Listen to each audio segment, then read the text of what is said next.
All sports நேயர்களே அனைவருக்கும் வணக்கம். நான் விஜய் சிட்டி, என்னுடன் ஸ்போர்ட்ஸ் நிதிஷ். எஸ், எக்கச்சக்கமான வீடியோக்களில் எக்கச்சக்கமான விஷயங்களை உங்களுக்காக வாரி கொடுத்துக்கிட்டு இருக்கோம். அண்ட் அதெல்லாம் தாண்டி நீங்களும் கீழே வந்து ரொம்ப ஃபாஸ்ட்டாக வீடியோ போடுங்க கேட்டுட்டு இருக்கீங்க. போதுமான அளவுக்கு ரொம்ப ஸ்பீடாக பண்ணிட்டு இருக்கோம். அந்த சப்போர்ட் தொடர்ந்து கொடுத்துட்டு அதான் இந்த ஆஸ்ட்ரிச் தெரியுமா, நெற்கோழி இப்படி இருக்கும். நெற்கோழி அது முட்டை பார்த்துறியா? வாவ், இவ்வளோ பெரிய முட்டை அந்த மாதிரி இருக்கும். ஆனால் முட்டை போடுற கோழிக்கு தான் தெரியும் குண்டி வெளினா என்னன்னு. ஸோ எஸ், இந்த மாதிரி வீடியோ போட்டுட்டு இருக்கோம். ஸோ தொடர்ந்து வீடியோ பாருங்க, சப்போர்ட் பண்ணுங்க. ஸோ ஃபர்ஸ்ட் நியூஸ் பக்கம் போயிடலாம். என்ன நியூஸ் அப்படின்னு பார்த்தீங்கன்னா, காலைல தூங்கி இருந்தோன்னா நியூஸ் அப்படின்னு யோசிச்சு பார்க்குறேன். டப்புன்னு பார்த்தா காலையிலே அதிர்ச்சி தர மாதிரி ஒரு news. Champions trophy south Africa வழியா அப்படின்னு. ஐயோ என்ன நடக்குது? பாகிஸ்தானும் பேசிட்டு இருந்தாங்க நைட் வரைக்கும். இப்போ சவுத் ஆப்பிரிக்காவுக்கு மாறிச்சு அப்படி. ஆனால் எவ்வளோ தைரியமான விஷயம் யோசிச்சு பாரு. இந்தியா வந்து பாகிஸ்தான் போயிடுமா? ஒரு டைம் இந்த மாதிரி தான் நம்பி ஸ்ரீலங்கா போனாங்க. எனக்கு என்னமோ இப்ப வந்து எல்லாமே டெவலப் ஆயிடுச்சு. அவங்க பாதுகாப்பு தரணும் சொல்றாங்க. மேட்சை வந்து இந்தியாவுக்கு பக்கமே வைக்கிறோம், நீங்க மேட்சை முடிச்சுட்டு இந்தியாவுக்குள்ள வந்து ஸ்டே பண்ணிக்கோங்கன்னு சொல்றாங்க. நீ வேணா இந்த மாதிரி விஷயங்கள் சொல்லும் போது இந்தியா ஏன் போக கூடாது? ரோஹித் சர்மாவும் என்ன சொல்லியிருக்காரு, பிசிசிஐ ஓகே சொல்லிட்டாங்க, நாங்க போறோம் அப்படிங்கிற மாதிரி தான் சொல்லியிருக்காரு. அவங்க தான் சேஃப்டி தரணும் சொல்றாங்க. ஓகே, நீ வேணா ஒரே ஒரு தடவை பாகிஸ்தான்ல மேட்ச் நடக்குது, இந்தியா ரெடின்னு வேணா சொல்லி பாரு. அதுக்கப்புறம் இந்தியன் பிளேயர்ஸ் எல்லாம் லீவ் லெட்டர் எழுதுறாங்களா மட்டும் பாரு. ரோஹித் சர்மாவே சொல்லிட்டாரு, நாங்க ஆர்டர் ரெடின்னு சொல்லிட்டாரு. சோ பாகிஸ்தான் போய் நாங்க ஆர்டர் ரெடி, பிசிசிஐ மட்டும் பர்மிஷன் கொடுத்தா போதும் அப்படிங்கிற மாதிரி தான் அவர் சொல்லியிருக்காரு. அவர் தைரியமான ஆளு, அவருக்கு என்ன இருக்குது? இது மேபி பாலிடிக்ஸையும் விட சேஃப்டி அப்படிங்கிறது ரொம்ப முக்கியம். ஏன்னா அதே சமயத்துல அவங்க என்ன சொல்லிருக்காங்க, பாகிஸ்தான் சொல்லிருக்காங்கன்னா, ஒருவேளை அவங்க வந்து இங்க ஆடலன்னா நாங்க வரதா முடிவே இல்லை அப்படின்ற சொல்லியிருக்காங்க. நாங்க நடத்துறதாவே இல்லை அப்படின்றத சொல்லிட்டாங்க. அதாவது எங்களுக்கு வந்து பாத்தீங்கன்னா இந்த 2 இடத்துல நடத்துறது 3 இடத்துல நடத்துறதுலாம் தேவையில்ல, பாகிஸ்தான்ல தான் நாங்க நடத்துவோம், நீங்க நடத்தினா நடத்துங்க, இல்ல நடத்தாம போங்க அப்படிங்கிற மாதிரி சொல்லிட்டாங்க. அவ்வளவுதான். அதனால இப்போதைக்கு ஐசிசி வந்து மேபி அந்த சவுத் ஆப்பிரிக்காவுக்கு மூவ் ஆன் பண்ணலாமா அப்படிங்கிற மாதிரி பேசிட்டு இருக்காங்களாம். பட் இது எனக்கு ரொம்ப டிசப்பாயின்மெண்டான ஒரு விஷயம் தான். பாகிஸ்தானில் டோர்னமெண்ட் நடக்குன்னு ரொம்ப நினைச்சேன், ஆசைப்பட்டேன். பட் அது அப்படியே மாறப்போகுது அப்படிங்கும் போது தெரில எனக்கு என்ன நடக்குதுன்னு தெரியல. அவ்வளோதான், முடிச்சு விட்டாங்க நம்மளவா பாகிஸ்தானாவான்னு தெரியல. ஏன்னா இந்தியா இல்லாம ஒரு ஐசிசி டோர்னமெண்ட் நடத்த மாட்டாங்க. வாய்ப்பே வியூவர்ஷிப் நம்ம தான்ப்பா. ஸோ அவங்களே வந்து நம்ம கூட ஏன் கேட்டுட்டு இருக்காங்க, வியூவர்ஷிப் எதிரணும்னா கண்டிப்பா இந்தியா தேவை. கண்டிப்பா. ஆனா பாகிஸ்தான் இல்லாம ஐசிசி நடத்துறதுக்கான வாய்ப்பு இப்போ இருக்கும் அப்படின்னு தோணுது. ஏன்னா பாகிஸ்தான் நாங்க வந்து பார்ட்டிசிபேட் பண்ண மாட்டோம் அப்படிங்கிற மாதிரி சொல்லிட்டு இருக்காங்க. ஏன்னா அது அவங்களுக்கு ஒரு கௌரவ பிரச்சனை. அது அவங்க சைடு இருந்து பார்த்தா அது வந்து பர்ஃபெக்டான ஒண்ணுதான். இதுல ஐசிசி சேர்மனா ஜேஷா வந்து டிசம்பர் 1 வந்து பதவி ஏற்கிறாரு. இதுக்கப்புறம் எப்படிலாம் இது போக போகுதுன்னு தெரியல. அது மட்டும் இல்லாம ஆஸ்திரேலியா வர ஜெயிச்சிருக்காங்க. இவங்க ஒரு முனைப்போட தான் இருப்பாங்க. சாம்பியன் டிராஃபி ஜெயிச்சே தருவேன்னா நாங்க டிஃபெண்டிங் சாம்பியன் அடிச்சு நொறுக்கிருக்கோம். ஸோ அதனால நாங்க நொறுக்கிறதுக்கு ரெடியா இருக்கோன்ற மைண்ட் செட்ல கண்டிப்பா வருவாங்கன்னு நம்பிக்கை. இன்னொரு பக்கம் சோசியல் மீடியாவில் வந்து இந்தியா போறதுக்கு வந்து எதற்காக பயப்படுறாங்கன்னா, பாலிடிக்ஸோ இல்ல டெரரிசமோ கிடையாது, பாகிஸ்தானோட பவுலர்ஸை பார்த்து பயப்படுறாங்க அப்படின்னு சொல்லிட்டு அது பக்கம் ஒரு கிளப்பிட்டு இருக்காங்க. அதாவது ஏத்தி விடுறாங்களா இந்தியாவை? சொல்லு. இல்ல என்ன சொல்ல வரேன்னு கேளுங்க. இந்தியாவை ஏத்தி விடுறாங்களா உள்ள வரதுக்கு? நீங்க என்ன பண்ணாலும் அவங்க வர மாட்டாங்க. அவ்வளவுதான் மைண்ட் செட். அவங்களுக்கு தெரியும் அவங்க யாருங்கிறது. அடுத்த நியூஸ் பார்க்க வருவோம். சையத் முஸ்டாக் அலி நடக்க போகுது இல்லையா, அதுக்காக தமிழ்நாடோட ஸ்குவாட் அனௌன்ஸ் பண்ணிருக்காங்க. இதுல வந்து நம்மளுடைய கேப்டனா நம்மளுடைய SRK அவர் தான் கேப்டன்ஷிப் பண்றாரு. எஸ், இப்போதைக்கு குஜராத் டைட்டன்ஸால ரீடைன் பண்ணப்பட்ட அன்கேப்டு ஷாருக் கான் சோ அவரை கேப்டனா அப்பாயிண்ட் பண்ணி 18 பேர் கொண்ட ஸ்குவாடை இப்போதைக்கு தமிழ்நாடு அனௌன்ஸ் பண்ணிருக்காரு. தாய் சுதர்ஷன் சூப்பரான ஆப்ஷன் தான். ஆமா, இப்போ இந்தியா ஏல பார்ட்டிசிபேட் பண்ணிட்டு இருக்காரு, நல்லா பண்ணிட்டு இருக்காரு. அண்ட் இது இல்லாம வருண் சக்கரவர்த்தி பிளேயர்ஸ், சந்தீப் மாதிரியான பிளேயர்ஸ்க்குலாம் வாய்ப்பு கிடைச்சிருக்கு. ஒரு சில யங்ஸ்டர்ஸுமே உள்ள ஸ்குவாட்ல இருக்காங்க. ஸ்குவாட் நான் போடுறேன், பார்த்து தெரிஞ்சுக்கோங்க. இது Syed Mushtaq Ali trophy 2024-25 Tamil Nadu squad. So சம்பவம் பண்ணுவாங்கன்னு வெயிட் பண்றோம், பாப்போம். நிறைய டிஎன்பிஎல் ஸ்டார்ஸ் வந்து உள்ள என்ட்ரி ஆயிருக்காங்க, ஐபிஎல் ஸ்டார்ஸ் எல்லாம் உள்ள இருக்காங்க. இப்ப கலக்கிட்டு இருக்க இந்தியன் ஸ்டார் வருண் சக்கரவர்த்தி உள்ள இருக்காரு. ஏன் பயங்கரமா கலக்கிட்டு தான் போயிருக்காரு. 5 விக்கெட் இன்னும் இருக்கு, மேட்ச் வேற முடிச்சுட்டு அங்க போவாரு. அது ஒரு விஷயம் இருக்கு. சோ அதுக்கப்புறம் இன்னொரு விஷயம் என்னன்னு பார்த்தீங்கன்னா, இந்த பக்கம் KKR வந்து இப்போ ரீடைன் பண்ணாங்க சில பிளேயர்ஸ். அதில் ஃபர்ஸ்ட் வந்து ரிங்கு சிங்கை தான் வந்து ரீடைன் பண்ணாங்க. என்னப்பா இது ஒரு ஃபியூச்சர் நோக்கி போகிறாங்களோ அப்படின்ற மாதிரி மைண்ட் செட் பயங்கரமாக இருந்துச்சு. ஓகே, கேப்டனுக்கான தேடல் அவங்கள்ட்ட ஆக்ஷனில் தான் இருக்கும் அப்படின்னு சொல்லிட்டு. பட் இப்போ ஒரு விஷயம் கிடைச்சிருக்கு, என்னன்னு வச்சுன்னா, பட் கன்ஃபார்ம் நியூஸ் கிடையாது, பட் இருக்கலாம் அப்படின்ற மாதிரி ஐடியா. ரிங்கு சிங் இருக்கா இல்லையா, ஃபியூச்சரை தான் நாங்கள் பார்க்குறோம், ஏன் அவரை கேப்டனாக போட்டு நாங்கள் புஷ் ஆன் பண்ணக்கூடாது அப்படின்ற மாதிரி மைண்ட் செட் எடுத்துருக்காங்களா.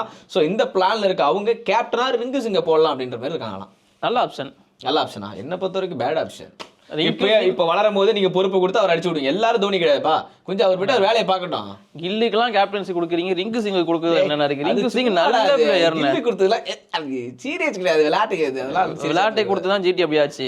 ரிங்கு சிங் நல்ல ஆப்ஷன். என்ன பொறுத்த வரைக்கும் கேப்டன்சில டொமஸ்டிக் நல்லா பண்ணிருக்காரு எனக்கு. ஆனா உடனே எடுத்த விட்ட கேப்டன்சியை கொடுக்காம ஏதாச்சும் ஒரு பிளேயருக்கு கேப்டன்சியை கொடுத்து, இப்ப ஃபேப் மாதிரியான பிளேயர் வந்து ஒரு 3 வருஷம் ஆடுவாருன்னா அவரை கேப்டனா வச்சு அவருக்கு கீழே ஒரு வைஸ் கேப்டன் கைடன்ஸ் அவருக்கு கொடுத்து அந்த மாதிரி வந்து அவர் கேப்டன்சியை மாத்தலாம். இப்ப எப்படி ருத்துராஜ் வந்து தோனி கீழே எல்லா ஐடியாஸ்லாம் எடுத்துக்கிட்டு அதுக்கப்புறம் கேப்டன் ஆனாரோ அந்த மாதிரி நான் என்ன சொல்ல நினைச்சா நான் சொல்லிட்டேன். அதான் நான் கேட்கறேன், அவருக்கு உடனே கொடுக்காதீங்க.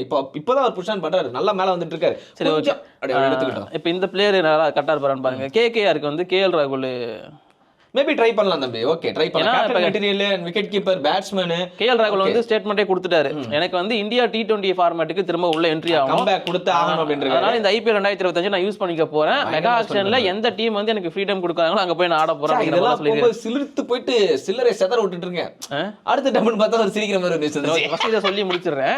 இந்த மாதிரி கேஎல் ராகுல் ஸ்டேட்மெண்ட் கொடுத்திருக்காரு. அண்ட் வந்திருக்கிற ரிப்போர்ட் படி இது கண்டிப்பா நடக்காது, எனக்கு தெரியும். பட் சொல்லியிருக்கிறது என்னன்னா ஆர்சிபி வந்து கேஎல் ராகுலுக்கு 30 கோடி வரைக்கும் போறதுக்கு ஸ்கிப்பபிள் தான், எனக்கு புரியுது. ஆனா விராட் கோலிக்கு 21 கோடி தாங்க. எனக்கு ஒரே சொல்றேன் இல்லைன்னா கேஎல் ராகுலுக்கு வந்து IPL 2025 மெகா ஆக்ஷன்ல ஆர்சிபி 30 கோடி வரைக்கும். ஆனா சிரிக்கிற மாதிரி தான் இருக்கு, என்ன பண்றது? அவர் அசால்ட்டா நினைச்சுக்கிறீங்க, ஒரு டைம்ல அவரை பார்த்து அலறாதனே கிடையாது தெரியுமா? எல்லாரும் சிரிக்கிறாங்கடா. விராட் கோலிக்கு 21 கோடியா? இல்ல இப்போ ஆர்சிபிக்கு பார்த்து சிரிக்கிறீங்களா இல்ல கேஎல் பார்த்து சிரிக்கிறீங்களா? எதை பார்த்து சிரிச்சாலும் கமெண்ட் கத்தணும். ஆர்சிபி கப் எடுக்கிற மைண்ட் செட்லயே கிடையாதா? கேஎல் 30 கோடி கொடுக்கறதுக்கு 5 கோடி 2 பிளேயர் ரிட்டர்ன் பண்ணலாம். சும்மா சொல்லிட்டு இருக்காங்கண்ணே. ஏன்னா விராட் கோலிக்கு 21 கோடி தான், அதை தாண்டி யாருக்கும் போக மாட்டாங்க இவங்க. Don't worry. ஸோ இங்க ஓவராலா பார்க்கும்போது கடமா இருந்தா ஒரு நாய் வேணாம் மாடாது, ஏழமா இருந்தா ஒரு எல்லை வேணாம் மாடாது அப்படின்ற மாதிரி தான் இருக்கு. சரி ஓகே, அப்படின்னு நம்ம முடிச்சுட்டு அந்த ஆப்கானிஸ்தான் டீம் பக்கமா போவோம். பாராட்டி ஆகணும், குர்பாஸை வந்து பாராட்டி ஆகணும். ஏன்னா வந்து பாத்தீங்கன்னா ஒரு ஆப்கானிஸ்தான் பிளேயர் ஆப்கானிஸ்தான் டீம் எங்க இருக்குன்னு தேடிட்டு இருந்த காலம் போயிட்டு ஆப்கானிஸ்தான் டீம் கூட போடுங்க, மேட்ச் சீரிஸ் கொடுங்க, எங்களுக்கு பயங்கரமா இருக்கு, அவங்க கூட விளையாடுறதுக்கு இன்ட்ரெஸ்டிங்கா இருக்குன்னு கேட்டுட்டு இருக்க அளவுக்கு அவங்களோட கிரிக்கெட் வேற லெவல்ல வளர்ந்து. இப்போ யாரும் கேட்கறது இல்ல, கேட்டா அடிச்சு அனுப்பிச்சிடுறாங்க. அதான் பட் அந்த அளவுக்கு பயங்கரமா வந்து வளர்ந்து வந்துட்டு இருக்காங்க. இப்போ பங்களாதேஷுக்கு எதிரான ODI சீரிஸ் 2-1 சொல்லி ஆப்கானிஸ்தான் வின் பண்ணிருக்காங்க. இது அவங்களுக்கு ஹாட்ரிக் ODI சீரிஸ் வின். இதுக்கு முன்னாடி அயர்லாந்து 2-0, அதுக்கப்புறமா சவுத் ஆப்பிரிக்காவை 2-1, இப்போ பங்களாதேஷ் 2-1 அடிச்சிருக்காங்க. அண்ட் ஓவராலா இந்த டோர்னமெண்ட்ல வந்து பாத்தீங்கன்னா பிளேயர் ஆஃப் த சீரிஸ் வந்து முகமது நபி, சீனியர் பிளேயர், அவருக்கு தான் கிடைச்சிருக்கு. ஓவராலா ஒவ்வொரு மேட்ச்லயுமே ஒவ்வொரு ஹீரோ வந்து ஆப்கானிஸ்தானுக்காக பர்ஃபார்மன்ஸ் பண்ணிருக்காங்க. முக்கியமா சொல்லணும் அப்படின்னா ஃபர்ஸ்ட் மேட்ச் வந்து அந்த அல்லா அப்படிங்கிற ஒரு ஸ்பின்னர் வந்து பர்ஃபார்மன்ஸ் பண்ணாரு. இப்போ இந்த 3வது மேட்ச் வந்து குர்பாஸ் ஒரு செஞ்சுரி, அதாவது 8வது செஞ்சுரி, அவருக்கு 22 வயசு தான் ஆகுது. இந்த மாதிரி ஒரு பிளேயர், அதை யோசிச்சு பாருங்க, 22 வயசு 8 செஞ்சுரி. அது இன்னொரு ரெக்கார்ட் என்னன்னா ஆப்கானிஸ்தானுக்காக ODIல அதிக செஞ்சுரி அடிச்ச பிளேயர் நம்ம குர்பாஸ் 22 வயசு 8 செஞ்சுரிடா. இங்க பாரு பிரின்ஸ்னு சொல்லி போல இருக்காங்க, இங்க இல்ல அங்க நொறுக்கிட்டு இருக்காங்க. ஒருத்தவங்க 5 செஞ்சு தாங்க.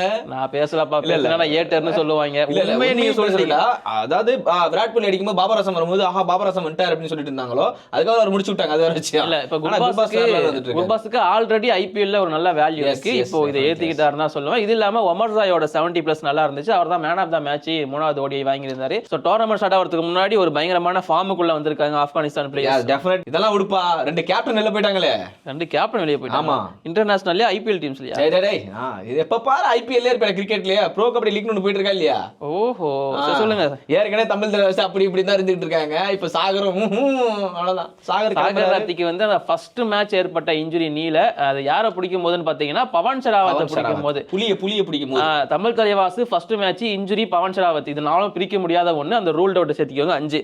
ஏன்னா சீசன் 9ல பவன் ஷராவத்தை எடுத்தோம். ஃபர்ஸ்ட் மேட்ச் பவன் ஷராவத் வந்து இன்ஜுரி ஆயிருப்பாரு. அதுக்கப்புறமா ரூல்ட் அவுட், சீசனே வந்து ஒரு மாதிரி கொலாப்ஸ் ஆச்சு. ஆனா அதுக்கப்புறமா பெரிய கம்பேக் கொடுத்தாங்க தமிழ் தலைவாஸ்.